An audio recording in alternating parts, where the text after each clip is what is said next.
Hello students, science के next class में आप लोगों का स्वागत है।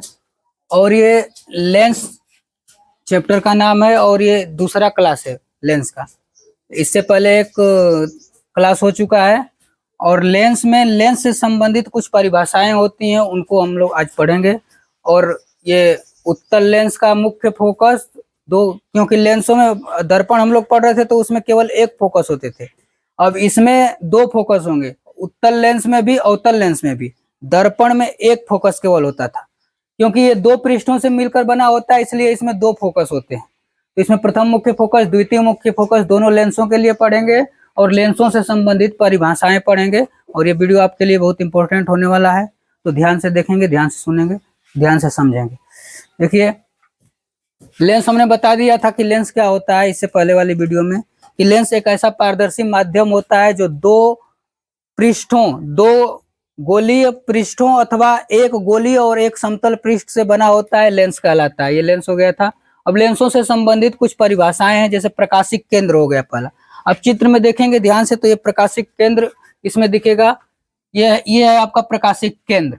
अब प्रकाशिक केंद्र में आपको ज्यादा याद करने की और कुछ करने की जरूरत नहीं है कि आप बहुत रट कर याद करें चाहे कुछ भी। इसमें समझ कर आप याद करेंगे तो समझ लेंगे, तो याद करने की जरूरत, ऐसे रटने की जरूरत होगी नहीं। आप साफ साफ देख रहे हैं चित्र में, अगर चित्र याद रहेगा तो ऐसे भी परिभाषित अपने से भी कर सकते हैं। ये देखिए, ये इसको कहते हैं मुख्य अक्ष, और यहाँ से ये आपतित किरण है, और उसके बाद मतलब अपवर्तित किरण, निर्गत किरण बाहर निकल गई तो निर्गत किरण हो गई।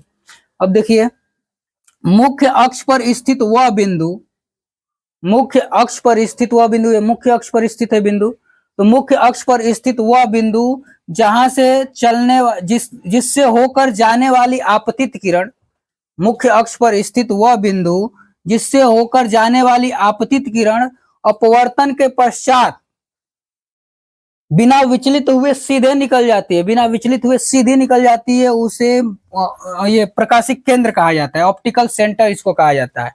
फिर से सुनेंगे, मुख्य अक्ष पर स्थित वह बिंदु जिससे होकर जाने वाली आपतित किरण बिना विचलित हुए सीधे निकल जाती है, उस बिंदु को ऑप्टिकल सेंटर कहते हैं, प्रकाशिक केंद्र कहा जाता है इसी बिंदु को, क्योंकि इससे होकर जाएगी आपतित किरण तो ये सीधे निकल जाएगी बिना विचलित हुए। हम जानते हैं कि अपवर्तन की घटना में जो है किरणें विचलित हो जाती हैं, एक माध्यम से दूसरे माध्यम में जाती हैं तो अपने पथ से थोड़ा विचलित हो जाती हैं, दूसरे तरफ मुड़ जाती हैं, अभिलंब की ओर झुकती हैं तो अथवा अभिलंब से दूर भागती हैं। लेकिन ये जब जहां से जाने पर सीधा निकल जाएगी उसी को कहेंगे प्रकाशिक केंद्र, इसी को प्रकाशिक केंद्र ऑप्टिकल सेंटर कहा जाता है। उसके बाद इसमें और जैसे लेंस में होता था वक्रता त्रिज्या और वक्रता केंद्र, तो वक्रता केंद्र भी अब देखेंगे तो आप, ये लेंस जो है दो पृष्ठों से मिलकर बना होता है। ये उत्तल लेंस, इसको द्विउत्तल या उभय उत्तल कहते हैं, क्योंकि दोनों उत्तल है इसमें। तो इसमें देखेंगे तो यह भी किसी गोले का भाग होता है। ऐसे ऐसे देखेंगे तो ये एक गोला बना लेगा, ठीक ना। तो गोला बना लेगा तो इसमें देखेंगे तो इसका कोई केंद्र होगा। तो इसमें भी एक आता है, जैसे दर्पण में आता था आपका ये केंद्र आता था, वक्रता केंद्र और वक्रता त्रिज्या। तो इसमें भी उसी तरह आता है कि ये जो पृष्ठ जो होते हैं, लेंस जिस गोले का भाग होता है उसके केंद्र को ये वक्रता केंद्र कहते हैं, और उसकी त्रिज्या को वक्रता त्रिज्या कहते हैं। ये भी उसी संबंधित परिभाषा है। उसके बाद ये प्रथम पृष्ठ हो गया, ये द्वितीय पृष्ठ हो गया, दो पृष्ठों से बना होता है। तो उसके बाद मुख्य अक्ष क्या होता है, मुख्य अक्ष।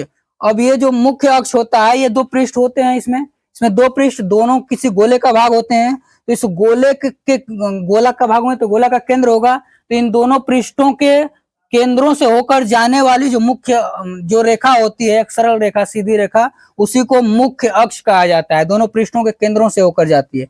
उसके बाद लेंस का द्वारक क्या होता है कि लेंस जो होते हैं अर्धवृत्ताकार, जो लेंस है ये अर्धवृत्ताकार, इनके व्यास को लेंस का द्वारक कहा जाता है। इसी का ये व्यास है, अर्धवृत्ताकार भाग का व्यास है, उसी को लेंस का द्वारक कहा जाता है। और ये आपतित किरण, जो किरण आती है आपतित, और इसमें अपवर्तन के पश्चात जब बाहर निकल जाती है तो उसे निर्गत किरण कहते हैं, निर्गत किरण हो गया। अब उसके बाद इसमें देखेंगे तो ये मुख्य फोकस कह लो या फिर केवल फोकस कह लेंगे। तो इसमें दो लेंस होते हैं, तो दोनों लेंसों के लिए अलग अलग मुख्य फोकस होते हैं, क्यों, और इसमें डबल मुख्य फोकस होते हैं, एक प्रथम मुख्य फोकस, ये द्वितीय मुख्य फोकस कहलाता है। इसमें ये प्रथम मुख्य फोकस, ये द्वितीय मुख्य फोकस। तो दोनों लेंसों के लिए हम लोग फोकस को पढ़ेंगे। पहला लेंस देखिए, उत्तल लेंस के लिए, उत्तल लेंस का प्रथम फोकस तथा द्वितीय फोकस। उत्तल लेंस का प्रथम फोकस ये है, देखिए इसको चित्र के माध्यम से आसानी से समझिए कि उत्तल लेंस का प्रथम मुख्य फोकस क्या होता है। प्रथम मुख्य फोकस देखेंगे तो आप यहां से चल रही है किरण और यहां जाकर समांतर हो जा रही है, तो इसको इस तरह परिभाषित करेंगे कि मुख्य अक्ष पर स्थित वह बिंदु, ये मुख्य अक्ष है, तो मुख्य अक्ष पर स्थित वह बिंदु जहां से चलने वाली प्रकाश किरणें, मुख्य अक्ष पर स्थित वह बिंदु जिससे चलने वाली प्रकाश किरणें अपवर्तन के पश्चात मुख्य अक्ष के समांतर हो जाती हैं, उसे प्रथम फोकस कहते हैं, उत्तल लेंस का प्रथम फोकस कहते हैं। मुख्य अक्ष पर स्थित वह बिंदु, इसी बिंदु को प्रथम फोकस कहते हैं। मुख्य अक्ष पर स्थित वह बिंदु जहां से चलने वाली प्रकाश किरणें अपवर्तन के पश्चात मुख्य अक्ष के समांतर हो जाती हैं, उस बिंदु को उत्तल लेंस का प्रथम फोकस कहा जाता है। और उसके बाद द्वितीय फोकस क्या होता है, अब देखिए द्वितीय फोकस में क्या हो रहा है कि मुख्य अक्ष ये है, इसके समांतर चलने वाली किरणें जाकर मिल जा रही है मुख्य अक्ष पर, तो मुख्य अक्ष के समांतर चलने वाली किरणें अपवर्तन के पश्चात मुख्य अक्ष के जिस बिंदु पर मिलती हैं उसे उत्तल लेंस का द्वितीय मुख्य फोकस अथवा द्वितीय फोकस कहते हैं। फिर से सुनेंगे, मुख्य अक्ष के समांतर चलने वाली प्रकाश किरणें अपवर्तन के पश्चात मुख्य अक्ष को जिस बिंदु पर मिलती हैं उसे उत्तल लेंस का द्वितीय मुख्य फोकस कहा जाता है। ये उत्तल लेंस का प्रथम मुख्य फोकस, ये द्वितीय मुख्य फोकस हो गया।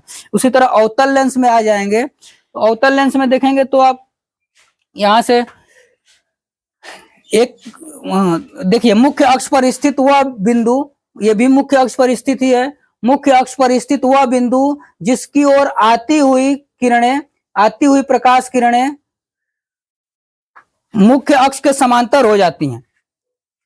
देखेंगे तो मुख्य अक्ष पर स्थित वह बिंदु जिसकी ओर आती हुई प्रकाश किरणें मुख्य अक्ष के समांतर हो जाती हैं। अब इसकी ओर आती हुई प्रकाश किरणें मुख्य अक्ष के समांतर हो गई, तो जहां पे जिस बिंदु पर आती हुई किरणें होती हैं, आती हुई प्रतीत होती हैं, उसी बिंदु को प्रथम मुख्य फोकस कहा जाता है। इसमें आती नहीं बल्कि आती हुई प्रतीत होती हैं। तो जब प्रकाश किरणें मुख्य अक्ष के किसी बिंदु पर आती हुई प्रतीत होती हैं और वो मुख्य अक्ष के समांतर हो जाती हैं, तो इसी बिंदु को प्रथम अवतल लेंस का प्रथम मुख्य फोकस कहा जाता है। अब इसमें देखेंगे तो मुख्य अक्ष उसी तरह ये भी है, इसमें प्रतीत होती हैं, उसमें मिल जाती हैं सीधा से जाकर। अब इसमें देखेंगे, मुख्य अक्ष के समांतर चलने वाली किरणें अपवर्तन के पश्चात जिस बिंदु पर जिस मुख्य अक्ष के जिस बिंदु पर मिलती हुई प्रतीत होती हैं उसे अवतल लेंस का द्वितीय मुख्य फोकस कहा जाता है। फिर से सुनेंगे, मुख्य अक्ष के समांतर चलने वाली प्रकाश किरणें अपवर्तन के पश्चात मुख्य अक्ष के जिस बिंदु पर मिलती हुई प्रतीत होती हैं उसे अवतल लेंस का द्वितीय मुख्य फोकस कहते हैं। यह अवतल लेंस का द्वितीय मुख्य फोकस हो गया। ये आपका आज का क्लास था।